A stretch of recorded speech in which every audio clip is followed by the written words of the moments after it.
Sunday Times Online and rugbypass.com. He joins us every week to talk rugby up that end of the world as we wrap up the Six Nations. And Ireland, a little nervy they were, Chris, but taking care of business. Now, an incredible stat, conceded just 6 tries across 5 matches. I've got to point out to people, this is a really, really difficult competition to win. As we found out on the Northern Hemisphere tour last year, winning test matches, consecutive weekends against these sides, when you take in all the historical context and apply that as well, to get a Grand Slam in this day and age, how big an achievement?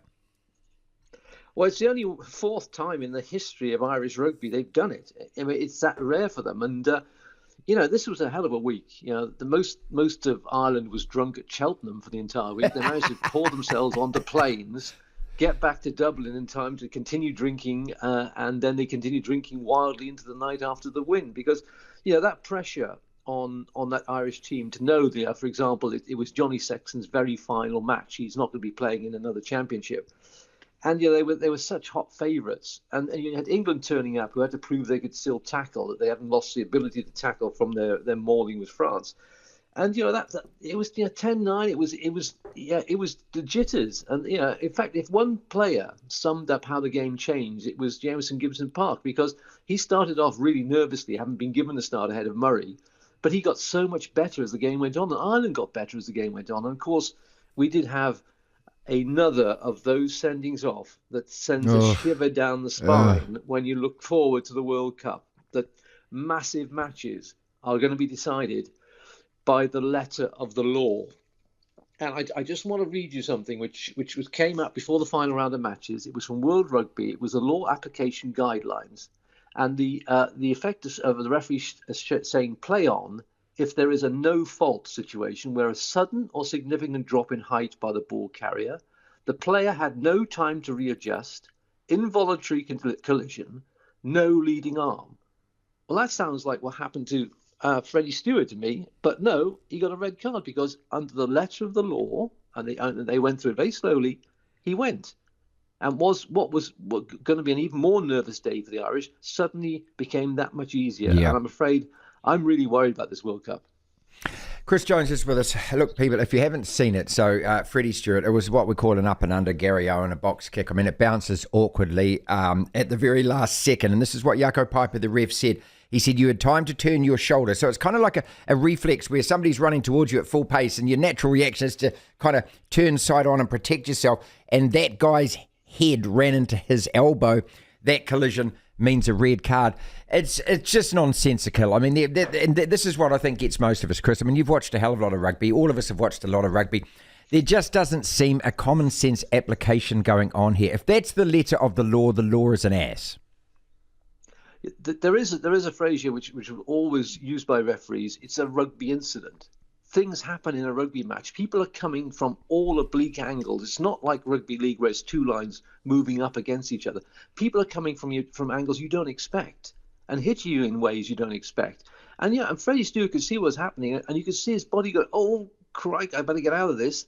But he held his arms close to his body as he could. But unfortunately, as the head dropped, Mac Hansen's head dropped, his head hit his elbow. And under the letter of the law, he wasn't in control, therefore he was out of control, therefore he fitted that criteria, but both players were out of control. And where a referee would sometimes say, look, come on, guys, this is a rugby incident, let's play on. I only hope that, when he goes before the beaks, that he gets sending off sufficient or downgraded to a yellow, because the guy did absolutely nothing intentional. And once you take intent out of the equation, you really have to bring common sense to it. And it's the common sense bit that's missing. Ireland a better team now. Let's move on from that because it's just so frustrating. I don't know what else we can talk about more. We can actually say about it. Let's go back to the actual game on the field, mate. Chris, Ireland better now than they were when they came down here and beat us last year. I think they showed that by the way they dug themselves out of the problems they were creating in that first half against England. Since that first test defeat in New Zealand, they've gone 10 wins in a row. That's a significant CV to have, carrying yourself towards a World Cup. And they are great problem solvers at the moment. They get Johnny Sexton on the pitch, however long he lasts. It doesn't matter if he comes off now. It used to be their problem solving went off the pitch when he went off injured. But now Ross Byrne comes on, they can handle what's put in front of them. And I say, I'll go back to Jameson Gibson Park. He sorted himself out. He got his head back on. And, Johnny said after the match, the coaches gave them the game plan, but the occasion in that first half got to them. And they were just flailing around looking for themselves. They found themselves. Yes, you can argue with the help of a sending off, it sort of allowed them just to refocus.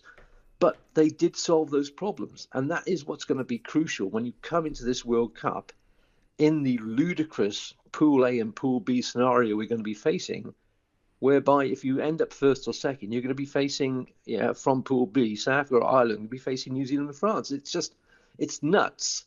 And in those situations, in a quarterfinal of a World Cup, when you've got to dig yourself out of a real problem against one of the best teams in the world, Ireland are now equipped to do that. And I think those 10 wins have now given them the sort of confidence that England had going into 2003 when they won against you guys, and then they won in Melbourne against Australia. It was that sort of light bulb moment where you think, yeah, you know what? We can win this.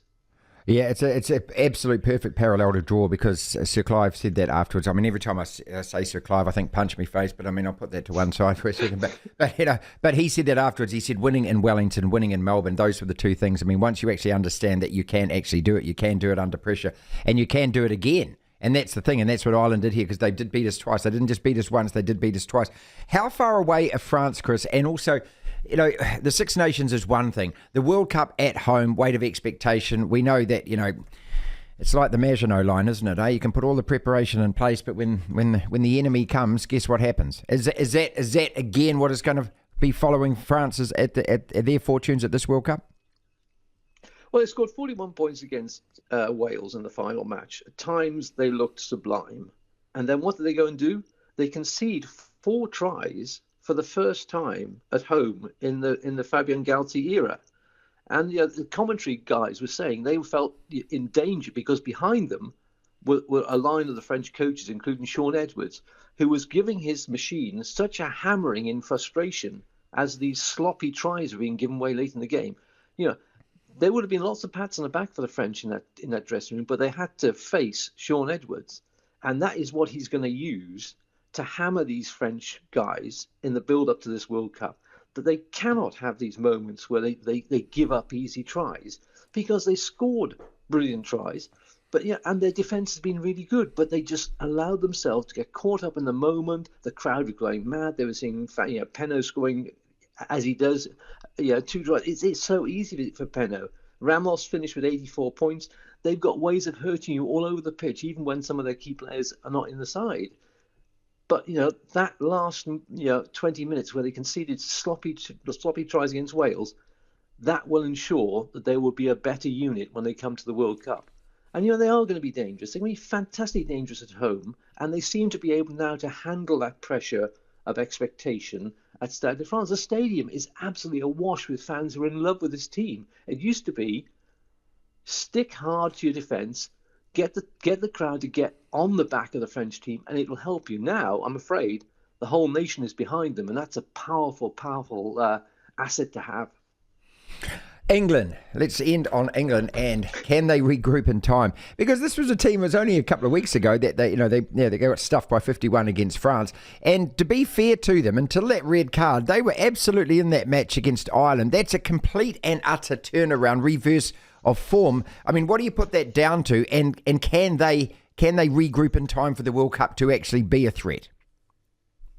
Well, one thing's for certain, they couldn't have been as bad as they were defensively against the French. And they brought Manitou Alagi back. They actually sat the players down and said, do you want to be an embarrassment again? No, you don't. Do you want to go to the World Cup? Or if you want to be on the bus, you better start putting in performances. And it was better. It wasn't fantastic. They showed some heart, some grit. Well, those are the most basic things you require from any international team. You put your body on the line for your country, you play for your mate standing next to you, and you make sure you don't embarrass yourself. And they didn't embarrass themselves this time. And they were in real contention, 10-9 before the sending off. But they weren't threatening to do anything fantastic. And that's the problem now. Steve Borthwick's got them back to thinking like we're a tough team to beat. But are they a tough team to win? I'm not so certain. And it's that lack of attacking threat that I can't see him finding the sort of threat that's going to be needed, to win a World Cup. They're going to get to semi-finals just by turning up. They're in such a weak pool and such a good draw that they're going to get through the semi-finals without doing much. And we saw in 2007, having been beaten, hammered by the South Africans in the pool stages, they got through to the final. I can't see it happening this time, but he will get them to the semi-finals in some sort of shape, but they ain't going to win the World Cup. Say it out loud then finally, Chris. It doesn't matter what was going on in the Six Nations. The real rugby over the weekend was the Blues Crusaders in a Super Rugby match that was at least the equivalent of every international match going on over the weekend. You fear the Southern Hemisphere again, don't you? Yeah. Don't say it with a smirk in your voice, mate. I don't say it. I know that you go. So pause for breath and calm yourself and compose yourself first. Look, can you just remind me? I'm right in thinking is that the Blues and Crusaders have the same 4-2 record as the Fijian Drua, don't they? Oh, they're going that well in Super Rugby.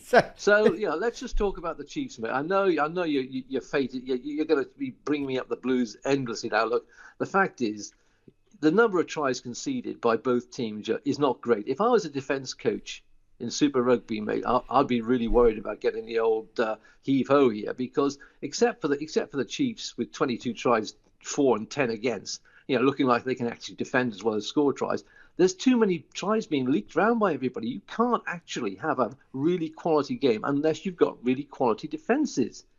And I love the idea that lots of tries are being scored, but come on. Yeah, where are the guys who are going to dig deep and say, right, no one's crossing our line? It's not going to be, you score 6 tries, we'll score 7. It's wonderful to watch, mate, but it ain't going to win you the World Cup.